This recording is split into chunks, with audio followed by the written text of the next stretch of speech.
It was raining that night, the kind of rain that didn't cleanse but drowned. Every drop against the hospital window sounded like a ticking clock counting down something unseen. Somewhere, a bed creaked under the weight of a man who had carried too much for too long. His breath came in short, strained rasps, as if every inhale was a fight. The overhead fluorescent light flickered once, then again, casting momentary shadows across the room, across his face. Raymond J. Keller lay still, eyes half shut, lips trembling but not from the cold. Beside him, monitors beeped slowly, methodically, reminding us all that he was still here, but barely. Then came the sentence that shattered whatever dignity he had left. "I don't see any justification for disability compensation," the doctor said flatly, glancing at the chart without touching the man it belonged to. "He shows no clear signs of service-related trauma." I remember turning my head sharply, trying to understand if I had misheard. But no, his voice was calm, as if he were speaking about weather forecasts, not my husband's body, which had been eaten alive from the inside out. The doctor didn't look at Raymond. He didn't see the sores, the cracked skin, the inflammation. He saw an old man with claims, nothing more. Others followed suit. The nurses avoided our room. One even flinched when I asked for an extra pillow. It was as if Raymond was carrying something contagious, not just on his skin, but in his presence, like guilt, like shame. That night, when the staff had finished their rounds, I opened the drawer of Raymond's nightstand to find a folded piece of paper. It was torn at the edges, and the ink had bled slightly from moisture. Written in barely legible scrawl were 5 words: "It wasn't your fault, M." M, that was me, his wife, his everything. And yet somehow the person he had hidden so much from. I stared at those words for a long time. I didn't cry, not yet, because even then, I didn't know what they meant. Only later would I realize the weight of that sentence, the way it carried not just years of silence, but one terrible truth. My husband was dying from something he had brought home in his blood. He had gone to the VA hospital in Brecksville, Ohio, for a simple skin evaluation. That was it, not to seek money, not for handouts, but because he couldn't sleep without scratching his arms until they bled. Because in the summer, his chest would burn under any fabric, and blisters would form under his belt. Because the smell of his own sweat reminded him of jungles soaked in chemicals and screams. But instead of help, he was handed a verdict, that his pain wasn't real, that his body was exaggerating, that his sacrifice had an expiration date. He didn't fight back. He never did. That was the most terrifying part. He had always been quiet. Even after coming back from Vietnam, he never raised his voice, never complained. He built our porch with his own hands, changed the oil in the car every 3,000 miles, and stood straight even when his back ached.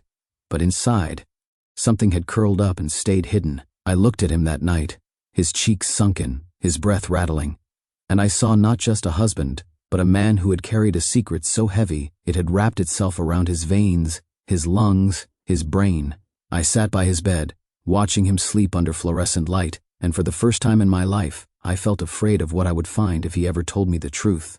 A few hours later, as the rain continued to lash the windows, I reached into the pocket of his jacket, the one he always refused to wash. Inside, I felt something solid, metallic, cold. I pulled it out. It was a pendant, military style, but older, scratched, and inside it, tucked into a tiny frame, was a photo. A woman, Vietnamese, young, perhaps no older than 25. Beautiful in a sad, distant way. Her eyes stared directly at the camera, or maybe directly at me, and behind the photo, engraved into the metal, were the words, "Forgive me." I placed the pendant back and zipped the pocket closed. My hands trembled. I didn't know whether it was fear, jealousy, or sorrow. I didn't ask him about it, not that night, not even the next day. It would take weeks, and a near-death confession, before he would say her name. But from that moment, I knew that I had married a man who didn't just survive a war. He brought it home.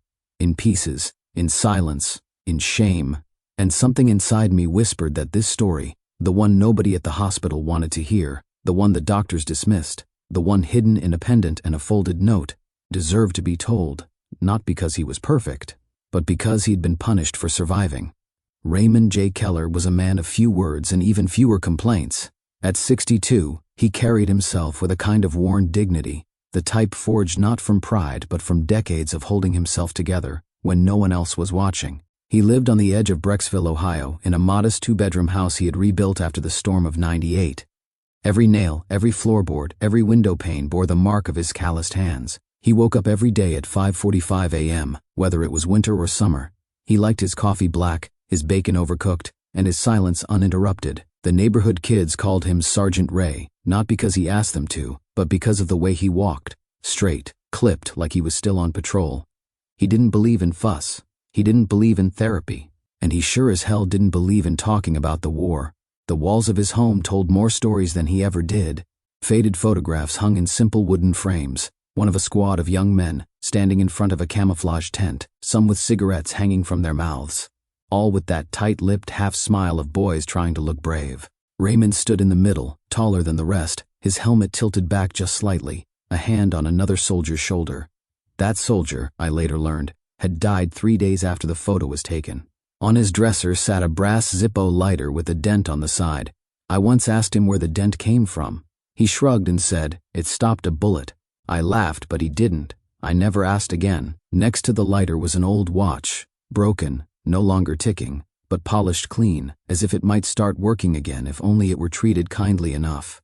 His house smelled like cedar and oil, not cologne, not detergent, just earth and grit and time.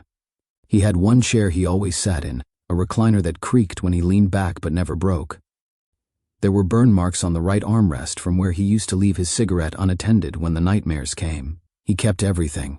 Every letter I ever wrote him was filed in a shoebox beneath his bed. The ones from Vietnam were yellowed and curled at the edges. Some were unopened. I found one, dated March 3, 1971, addressed to me but never sent. It said, "If I come back broken, don't wait for the old me." He died somewhere near the Mekong. Raymond was fiercely independent, stubborn to a fault. He fixed his own plumbing, changed his own brake pads, cut the grass even when his joints screamed in protest. He'd wave away offers of help with a gruff "I got it," even when he clearly didn't. It wasn't pride exactly. It was more like penance. There was a quiet rhythm to his life. Wake, coffee, news, check the mailbox even if he wasn't expecting anything. Walk the perimeter of the yard, stare at the tree he planted for our daughter the year she moved away to California.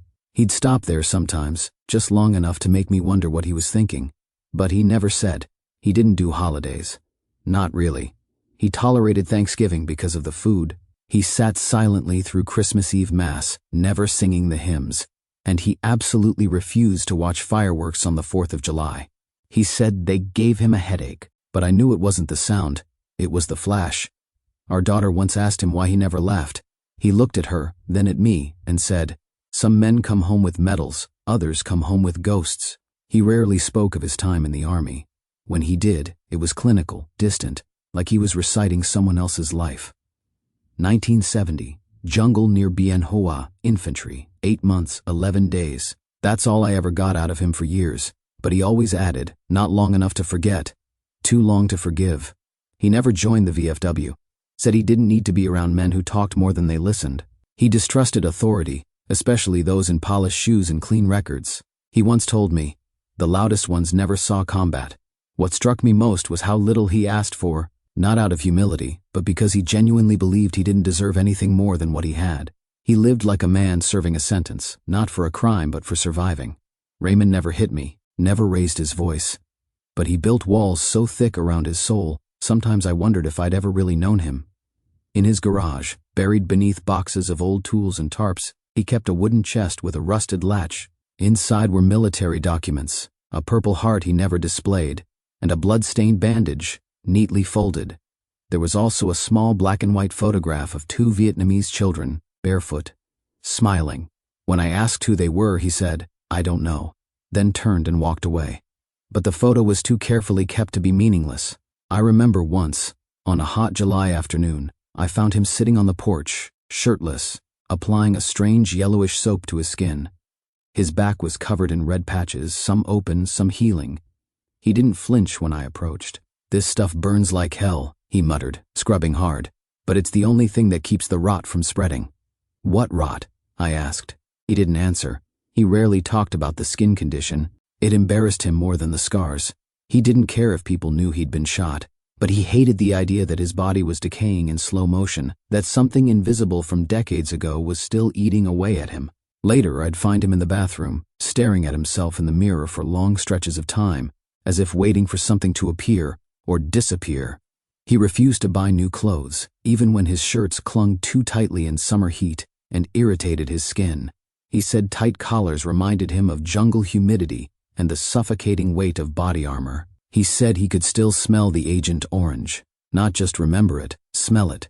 He wasn't a hero. He wasn't a villain.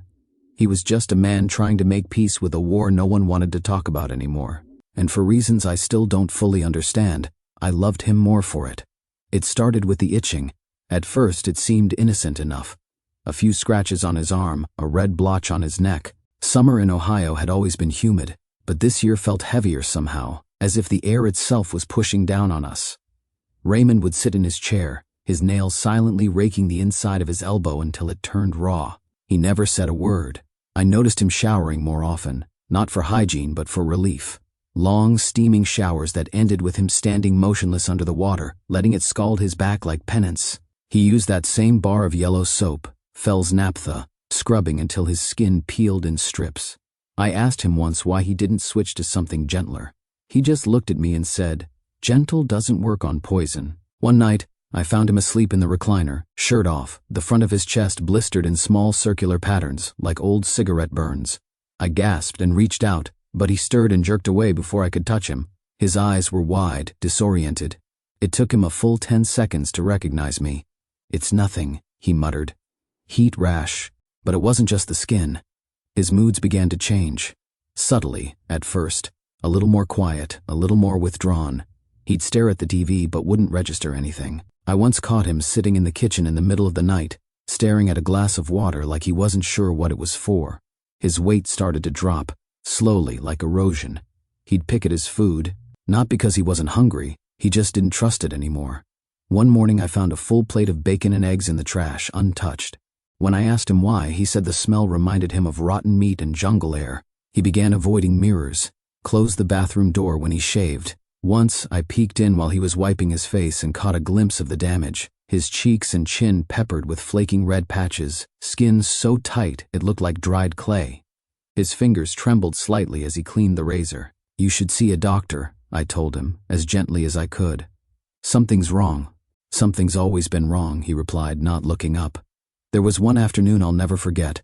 I was folding laundry, and he was out on the porch when I heard a thud, quick and sharp. I ran out and saw him on his knees, one hand pressed against the wall for support, the other gripping his thigh. "I'm fine," he insisted before I could speak. Leg cramped, but I saw it, the swelling, the purplish hue starting to bloom near his groin and creep down his calf.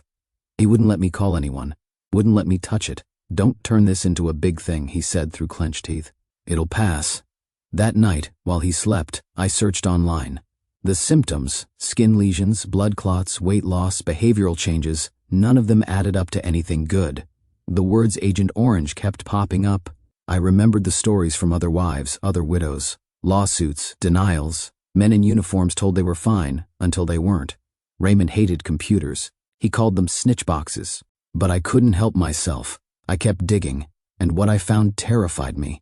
There were photos of veterans with similar sores, testimonies about psychological changes, memory loss, even early-onset dementia. Some had died within months of diagnosis.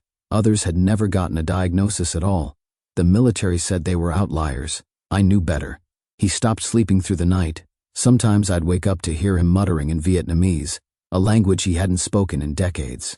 Other nights he would bolt upright, drenched in sweat, whispering names I didn't recognize. Once I asked him, "Who's Lynn?" He went stiff, didn't say a word, got up, went to the kitchen, and didn't return to bed that night. The itching got worse. So did the bleeding. I'd find spots of red on the sheets, tiny crescents of blood under his fingernails. His t-shirts started to stick to his torso like a second skin, damp from his own body trying to reject itself. He refused to wear belts, said they made him feel like he was being choked, opted for sweatpants, even in public, even when it was cold. Said the pressure on his waist made the fire spread. Every time I mentioned seeing someone, he changed the subject. Or he'd get up and walk out. I started leaving pamphlets around the house, VA support services, community clinics. He never touched them. Then came the day I found the envelope in the mailbox, unopened. It was from the Department of Veterans Affairs. I opened it myself. Inside was a standard response. Based on your service record and current symptoms, there is insufficient evidence to support a service-related disability claim. I wanted to scream, rip the paper into shreds, but instead I sat at the kitchen table and cried, not because the system had failed us, but because I knew what came next. Raymond wasn't going to ask again. His body was shutting down in protest, but his pride was the last thing standing. And pride, as it turns out, is harder to treat than cancer. It was a Tuesday afternoon in late August, thick with heat and silence, the kind of day where even the cicadas seemed too tired to sing. I came home early from work and found Raymond sitting on the edge of the bed, hunched over, shirt clinging to his back with sweat. He didn't notice I was there until I placed a glass of water on the nightstand. He looked up, eyes glassy and unfocused. "I thought you were working late," he murmured. "I was," I said, "but I had a feeling." He didn't answer. He just stared at the carpet, his hands resting on his knees like they weighed 100 pounds each. I sat beside him. The silence stretched long enough to become unbearable. I finally reached out and touched his shoulder. He flinched. "Ray," I said softly, "I found blood on the pillow again." He turned his head slowly, as if even that movement cost him effort. "It's nothing. It's not nothing. You can barely walk without gasping. You're losing weight. You haven't eaten a full meal in days." He sighed, deep and long, like someone exhaling 40 years of holding it in. "You don't understand." "No," I said, my voice trembling. "I don't. Because you won't let me. You won't talk to me. You won't let anyone help you. You won't even admit you're in pain." He shook his head, eyes suddenly sharp. "Pain I can live with. Humiliation, I can't." I stood up, angry now. "Is that what this is about? Pride? You'd rather die than admit something is wrong?" He didn't answer. His silence was louder than a scream. I walked to the dresser, pulled open the bottom drawer, and grabbed the envelope from the VA. I threw it on the bed beside him. This piece of paper doesn't get to decide if you live or die, but you're letting it." He didn't move. "Ray," I said, my voice breaking, "I watched my husband go off to war and come back a stranger. I accepted that. I gave you space. But now I'm watching that same man rot away in front of me, and you expect me to stay quiet?" He finally looked at me, and in that moment something cracked. His eyes, those hard soldier's eyes, began to water. "You don't know what they'll say," he whispered. "You don't know how they look at us." "I don't care how they look at you," I said, stepping closer. "I care that you're still here tomorrow, that I don't wake up next to a corpse." He let out a shaky breath. "They'll think I'm just another old vet looking for pity." "Then let them," I snapped. "Let them think whatever the hell they want, but at least you'll be alive." He stared at the floor again, jaw clenched. I knelt down in front of him, took both his hands in mine. They were dry, cracked, covered in small flakes of skin. His fingers trembled under mine. "I know you're scared," I said quietly, "but you're not alone in this. Not anymore." He closed his eyes. For a moment I thought he'd push me away again. But then he spoke, barely audible. I don't want to die without telling you everything." I didn't know what that meant yet, but I nodded. "Then start by letting someone see you. A doctor, a real one. Please, Ray." He nodded, just once. That night we sat together on the porch for the first time in weeks. He let me hold his hand, and when I reached up to brush the sweat from his brow, he didn't pull away. We made an appointment the next morning, not with the VA, with a private physician. I told him I'd pay, insurance or not. I didn't care. On the way there, he stared out the window in silence, but I noticed his fingers tapping against his knee, 1-2, 1-2, like a soldier marching to a beat only he could hear. When we arrived, I held the door open. He hesitated for a moment before stepping through. The nurse asked for his name. He gave it clearly. I wanted to cry right there, not because we were in a doctor's office, but because he had finally said it out loud. He was ready. The waiting room smelled like antiseptic and plastic plants. A soft instrumental version of Bridge Over Troubled Water played from an unseen speaker, ironic and oddly comforting at the same time. Raymond sat rigidly beside me, hands folded over his lap, eyes fixed on a smudge on the linoleum floor. He hadn't spoken since we left the house. The only sound from him had been the occasional shallow breath and the soft scratch of his fingers against his thigh. A nurse called his name. "Mr. Keller?" He stood, slow and steady, as if every joint was calculating whether or not it could hold the weight of the moment. We followed her down a narrow hallway lined with framed stock photos of happy families in green meadows, images of wellness so far from our reality they almost felt mocking. The nurse, young and polite, weighed him, took his blood pressure, and asked a series of routine questions. Raymond answered all of them in monosyllables. "Are you experiencing fatigue?" "Yes." "Any weight loss recently?" He hesitated. "Some. Pain in your joints, chest, or abdomen?" "All of it," he muttered, almost inaudibly. When she left the room, he looked at me and exhaled. "Feels like I'm on trial." "You're not," I said softly. "You're being heard." The doctor arrived 10 minutes later, Dr. Ellen Hirsch, mid-50s, warm eyes behind rimless glasses, and a voice like soft gravel, steady and weathered. She greeted Raymond with a handshake and no clipboard. "I like to look people in the eye first," she said. "Before I read about them," Raymond gave her a small nod, his guard not yet down but not fully up either. She sat across from him, hands folded, and simply asked, "Tell me what's been happening." And for the first time in months, maybe years, he did. He told her about the sores, the itching, the blood, the headaches, the weight loss, the night sweats. About not being able to breathe sometimes. About the memory lapses, the confusion, the shaking in his hands. About the smell he couldn't get rid of, the jungle, the rot, the metallic taste in his mouth after a night of nightmares. She didn't interrupt. Not once. Just nodded occasionally, her eyes never leaving his face. When he finished, she said, "You served in Vietnam?" He nodded again. 1970, infantry, Bien Hoa Oa area. She leaned forward slightly. "Did you handle any chemicals during your service? Defoliants? Herbicides?" "I didn't handle it," he said. "I walked through it, lived in it, breathed it." She paused. "Agent Orange?" He flinched at the words but nodded. "They sprayed it like it was rain. Sometimes we didn't even know until the leaves fell off the trees overnight." Dr. Hirsch scribbled a few notes, then gently said, "I'd like to run a full panel, blood tests, liver and kidney function, inflammatory markers.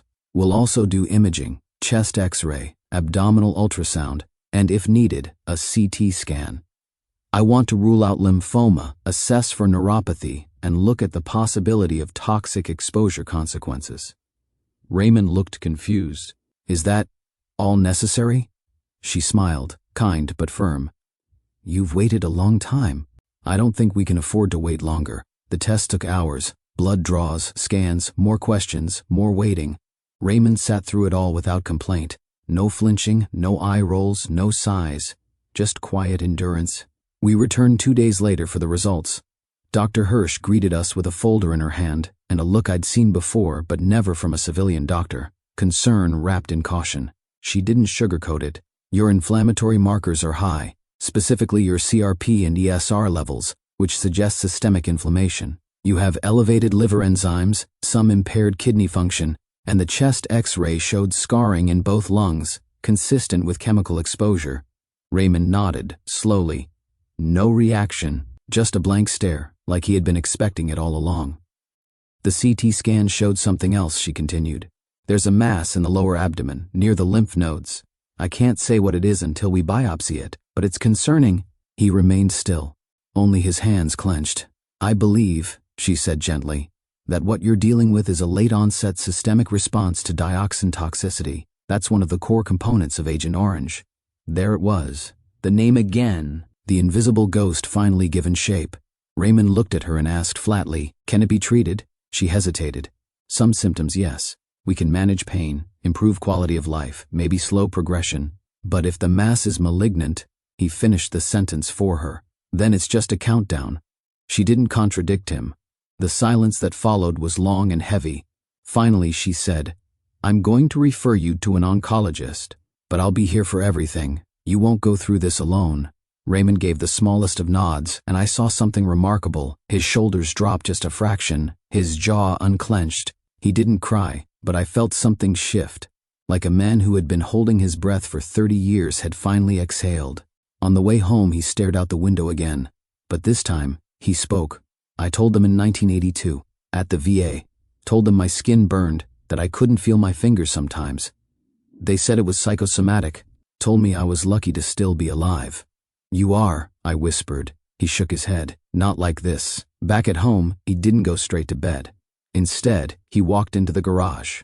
I heard the creak of the old wooden chest. When I peeked in, he was sitting on a stool, holding that same old pendant from his jacket pocket, turning it over and over in his hands. He didn't say anything. But for the first time, he didn't hide it either. He told me the story in pieces. Late one night, maybe a week after the diagnosis, we sat in the living room without the lights on. The TV was off.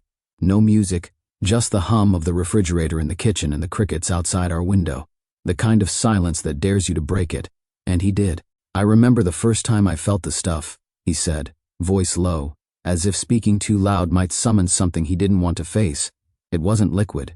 It wasn't like rain. It was thicker, clung to your clothes, smelled like metal and rotten wood. I didn't interrupt. I didn't dare. It came in waves, no warning. One day the trees were green, and the next morning they looked like skeletons. The leaves fell overnight, just dropped straight to the ground. You ever see a jungle die? Like, actually die in front of you? I shook my head. He nodded, as if that answer proved some unspoken point. They never told us what it was. We just called it ghost rain. We joked about it at first, said it made the mosquitoes sick, then one guy got rashes, another one couldn't stop coughing. My own skin started burning around my neck. I blamed the heat, the sweat. Hell, it's Vietnam, everyone's miserable. But it wasn't normal, none of it was. He paused, running his hand down his forearm almost absent-mindedly, like the memories itched worse than the scars. There was this village, he said. Small, maybe 10 huts. Nothing there but chickens and children. We were told it was clean. No VC, just a checkpoint on the map. My squad went in at sunrise. We were supposed to take a head count, shake some hands, pass out supplies, hearts and minds. That's what they called it. His eyes drifted toward the corner of the room, as if the memory had taken physical shape and was standing there, watching him. There was a girl, he said, maybe 20, spoke some English, enough to tell us her father was dead and her mother couldn't walk. She offered us tea. I told her we didn't have time. Another long pause. We got intel, false turned out later, that the village was a front, that there were weapons stored under the rice huts. We searched everything, tore apart the walls, the floors, didn't find a damn thing. Just bowls of rice and fishing nets and scared faces. He swallowed, and I saw the strain in his throat. I told the captain it was clear. He said burn it anyway. Standard protocol. I said it wasn't necessary. He told me to shut up and follow orders. He looked at me then, eyes hollow, so I did. My breath caught in my chest. We lit the huts, one by one, men with flamethrowers.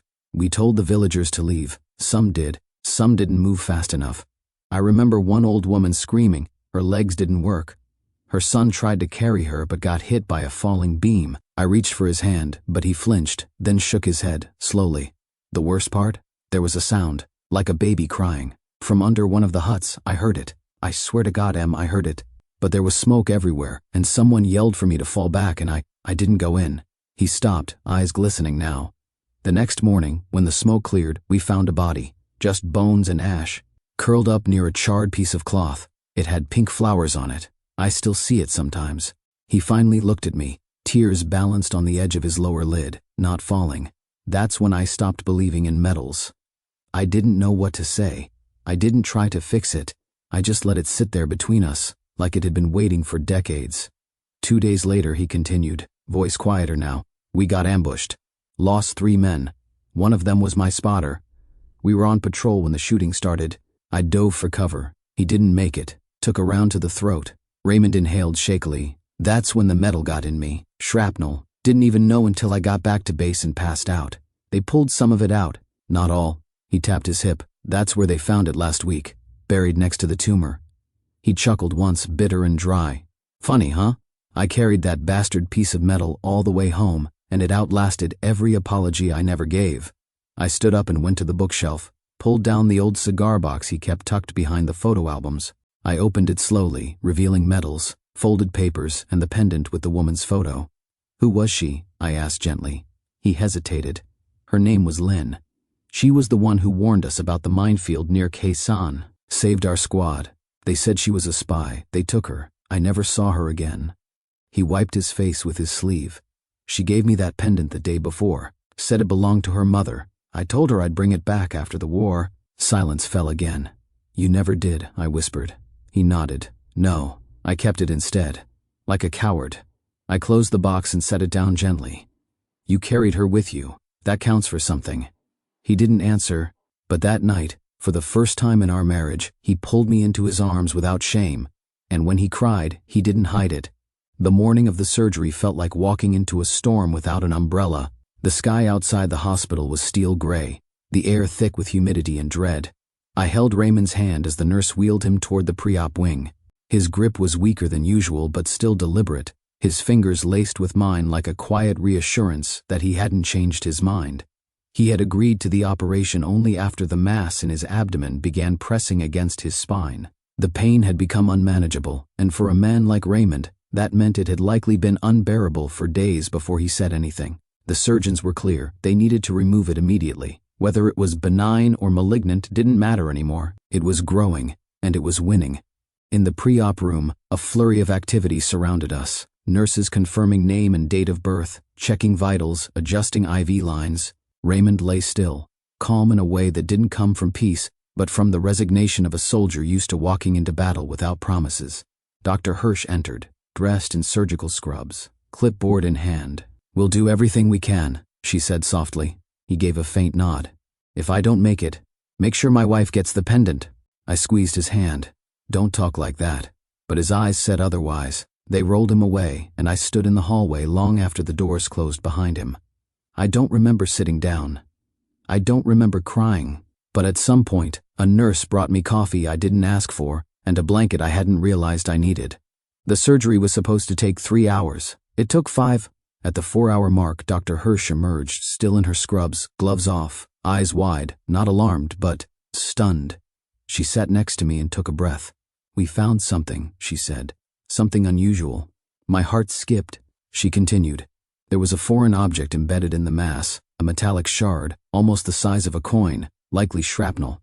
It was deep, near the iliac artery. If it had shifted even slightly, it could have killed him instantly." I stared at her. "Shrapnel? From when?" "Decades ago," she said. "Judging by the tissue surrounding it, it's been there since the original wound. The tumor formed around it, like his body was trying to trap it." I felt dizzy. "You're saying the war never left him?" She nodded. "Literally. That piece of metal may have been the source of chronic inflammation, a constant irritant. It's very likely that exposure to Agent Orange weakened his immune system's response, allowing that embedded metal to fuel unchecked cell growth. What about the tumor? We've sent it for biopsy. But it's aggressive. I won't lie to you." A lump formed in my throat. "Is he awake?" "Not yet," she said, "but he's stable. And alive." She stood and paused. "I've been a surgeon for 20 years. I've removed bullets, glass, even bone fragments. But I've never seen something like this. It was almost deliberate, like his body built a shrine around it. I wasn't sure what that meant until I saw him. 2 hours later, I was allowed into the recovery room. He looked pale, lips cracked, tubes weaving out of his arms and nose. But he was breathing. The heart monitor pulsed steadily. His hand twitched when I spoke his name. "Ray," I whispered, sitting beside him. "You made it." He opened his eyes slowly, blinked. "I feel like I got hit by a truck," he rasped. "You sort of did," I smiled, "despite everything. With a scalpel." He turned his head. "Did they find it, the metal?" I nodded. "Yeah. They got it out." He closed his eyes again. "Told you it was still in there?" I touched his forehead, wiping away a bead of sweat. "You were right." A beat passed. Then he said quietly, "I used to think it was punishment, that piece of shrapnel, like something inside me making sure I never forgot." I didn't know what to say. But now I think it was a marker, a place the pain gathered around. That's why it grew. Because I let it. I leaned in closer. "Then maybe now it can stop growing." He didn't reply, but his hand reached for mine again, this time with more strength. Later, when the biopsy results came back, Dr. Hirsch confirmed what we feared. The tumor was malignant, fast-moving.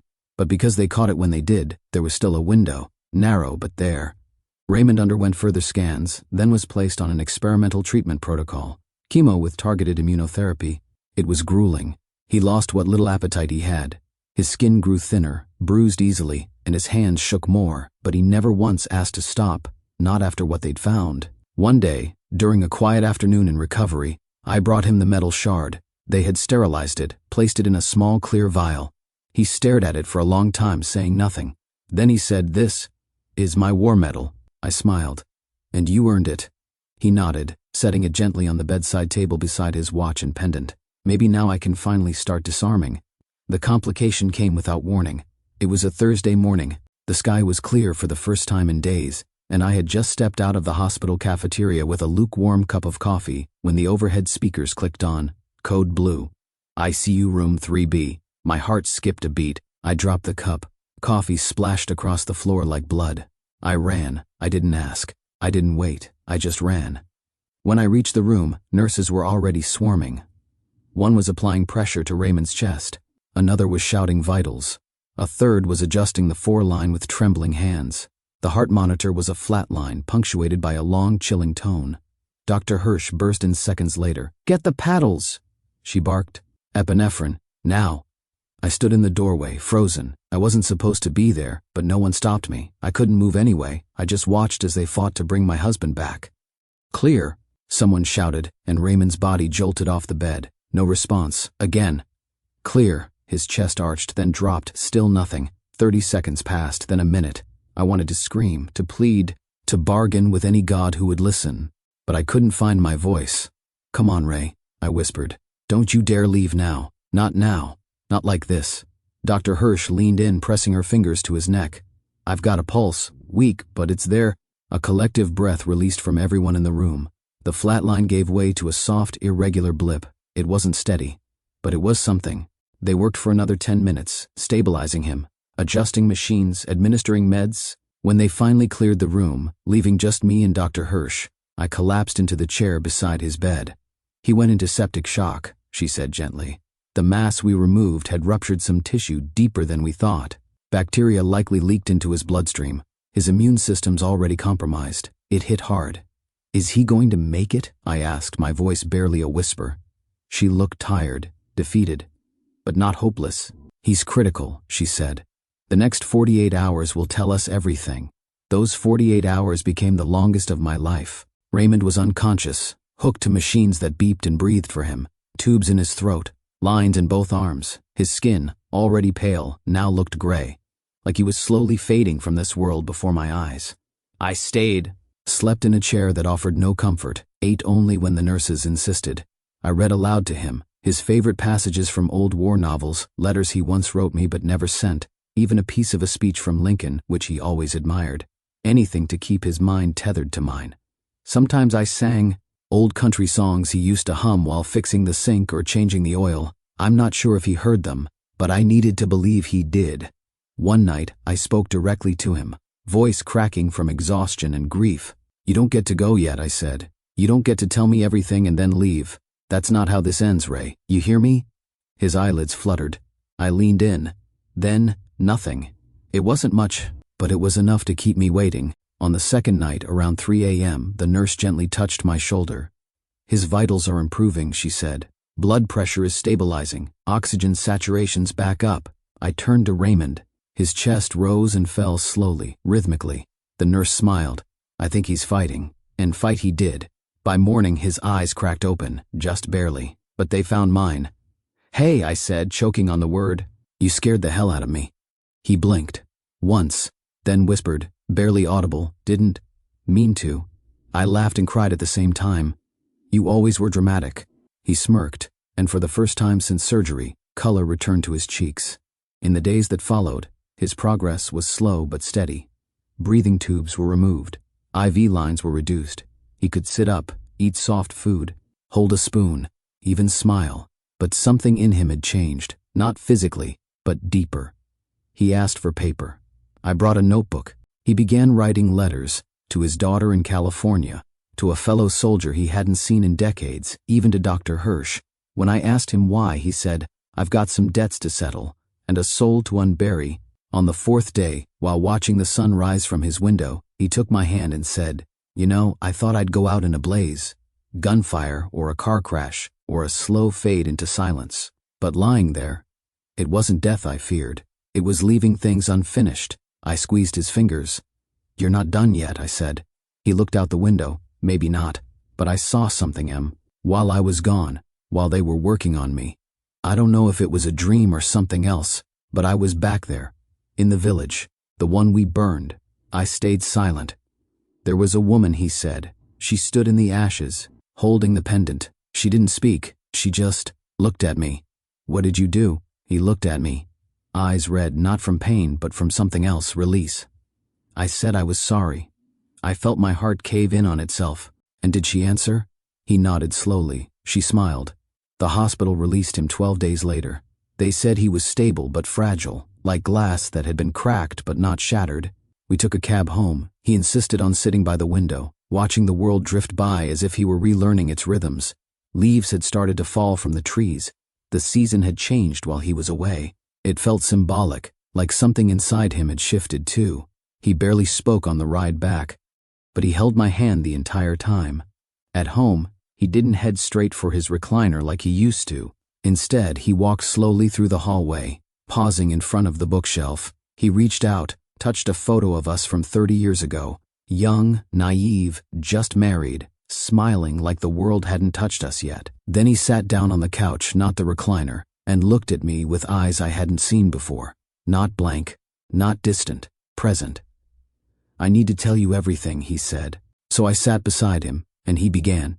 He told me about the child he might have left behind in Vietnam, about a night in a rain-soaked village when everything fell apart, about a woman, Lynn, who had risked her life to save his, who had begged him to take her daughter to safety. He never did. "She wasn't mine," he said, "but she could have been, and I think a part of me wanted her to be something I could protect, something I didn't fail." His voice cracked then, and I realized he hadn't spoken these words out loud in over 4 decades. "She gave me the pendant and said it had belonged to her mother, told me if I kept it close, I'd never be lost. I wore it under my uniform until the day I came home. Then I buried it in the back of a drawer and tried to forget." I reached for his hand. He didn't flinch. "I didn't want to remember," he continued. "But forgetting didn't bring peace. It only made the ghosts louder." He paused, looked at me. "I've lied to you by omission, and I know that's still lying. But I didn't know how to carry all of it and still be someone you could love." Tears welled in my eyes. "I didn't need you to be perfect," I said. "I just needed you to be here. With me. Honest." He nodded slowly. "I know that now, and I'm sorry." We sat like that for a long time. No more words, just presence. Over the next few weeks, something in Raymond began to soften. He walked slower, not because of weakness, but because he was no longer running from something. He ate breakfast with me at the table, asked questions about my day. He even called our daughter, left her a voicemail saying he missed her.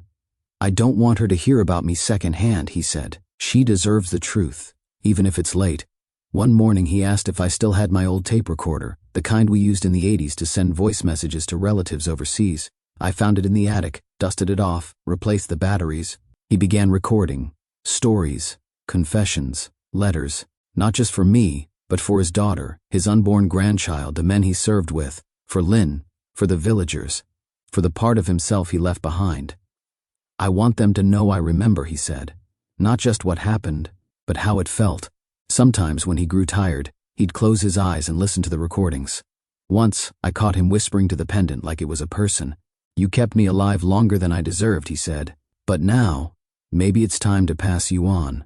He asked me to help him write one last letter to the family of the woman in the photo. We didn't know if they still existed, or where to send it, but we wrote it anyway. We wrote it in English, and then, with the help of a Vietnamese priest in town, translated it carefully, word by word. It read, "I carried her memory for a lifetime, but I never had the courage to honor her fully. This is my attempt. I am sorry for what I did and what I failed to do. She saved me. I could not save her, but I will not let the world forget her." He folded the letter, placed it in an envelope, and tucked it into the pendant. Then he sealed it in a small wooden box and told me, "If something happens to me, give this to the monk at the temple down the road. He'll know what to do." His days became slower, softer, but more full. He started gardening again, nothing big, just potted plants on the porch. Said he liked seeing things grow. He listened to music in the evenings, mostly Johnny Cash, sometimes Nina Simone. He read poetry. He cried when he needed to. Once, while watching the sunset, he turned to me and said, "Do you think people can make peace after death?" I thought for a moment. "I think peace is made here," I said, touching his chest. "In the stories we choose to tell, and the ones we finally stop running from." He smiled, and for the first time, I saw a man unburdened. It didn't happen all at once. Healing, I've come to learn, is not a finish line. It's not a ceremony or a certificate or a moment where you suddenly feel whole. It's slower than grief, quieter than guilt. It happens in the in-between, after the recordings, after the letters, after the long afternoons of sitting side by side in silence. Raymond changed in the smallest but most profound ways. He no longer hid the pendant. He wore it sometimes, tucked under his shirt, like he had when he was a young man, not out of shame, but remembrance. He started writing again, nothing elaborate, just small notes, sentences, lines of thought he wanted to leave behind. Some were simple: don't let the garden overgrow. Others were heavier: love doesn't have to be loud to be real. He asked me once if I'd plant a tree for him. When the time comes, he said. Nothing fancy. Something native. Something that belongs here. I asked him what kind. Anything that loses its leaves in winter, he said. So you know, even when it looks dead, it's just sleeping. The days grew colder. His strength fluctuated. Some mornings he rose early, eager to water the plants and brew coffee. Other days he barely left the couch, but never again did he shut me out. Even on the hard days he let me in. Our daughter came to visit in early November. Her eyes welled with tears the moment she saw him, thinner but smiling. He hugged her, really hugged her, for the first time since she was a teenager. And then he told her everything, not all the details, but enough. They walked the yard together, father and daughter, arm in arm. When they came back inside, I could tell something had shifted. Some space between them that had been empty for years now filled with understanding. Not forgiveness, maybe, but acceptance. He gave her one of the tapes. It's yours, he said. So one day, you'll understand me better than I understood myself. She held it to her chest like a holy thing. A week later, we visited the temple together. The Vietnamese monk welcomed us with warmth and a silence that somehow spoke volumes. Raymond handed him the small wooden box, bowed his head, and said nothing. The monk simply nodded, took the box in both hands and said, "She will be remembered." It was all the closure he needed. When we got home that evening, Raymond sat on the porch with a blanket wrapped around his shoulders, watching the sun set behind the oak trees. The wind carried leaves in slow spirals across the yard. You know, he said, voice soft, for years I thought surviving was the punishment. But now I think maybe it was the assignment. I sat beside him. To carry the story? I asked. He nodded. To carry the weight until it was time to let it go. In early December, he stopped taking the treatments, not because he had given up, but because he had finally found peace. The pain was no longer the thing that defined him. He wasn't fighting to live anymore. He was living in the fight he had already won. We spent his final weeks doing the things he loved, listening to old vinyl records, reading passages from books he never finished, watching the snow fall through the window. He told me, more than once, I'm not afraid anymore. One morning, just before Christmas, I woke to find him in the living room, asleep in his recliner. The pendant lay across his chest. His face was peaceful, lips slightly parted, as if he'd drifted into the kind of sleep that doesn't end. But he was still breathing, and when he opened his eyes, just for a second, he smiled. Looks like I've got one more sunrise, he whispered. He passed 3 days later, quiet, without pain, surrounded by us. At the funeral there were only a handful of people. Me, our daughter, a few neighbors, 1 or 2 old army buddies who had heard through the grapevine. We buried him in a quiet cemetery near the edge of town, under a sugar maple tree that would drop its leaves every fall. I placed the pendant in the coffin with him, but I kept the recordings. Now on slow evenings, I play them sometimes. His voice, calm and steady, filling the house like it used to. He talks about the war, the mistakes, the love, the ghosts. He tells stories I'd never heard. He laughs, he cries, he pauses often. But one sentence always stays with me. I thought I had to be strong to be loved. But now I know. I just had to be honest. The house feels different now. Quieter, yes, but not empty. I've started writing again. Letters to him, notes to myself, stories inspired by his. I planted the tree he asked for.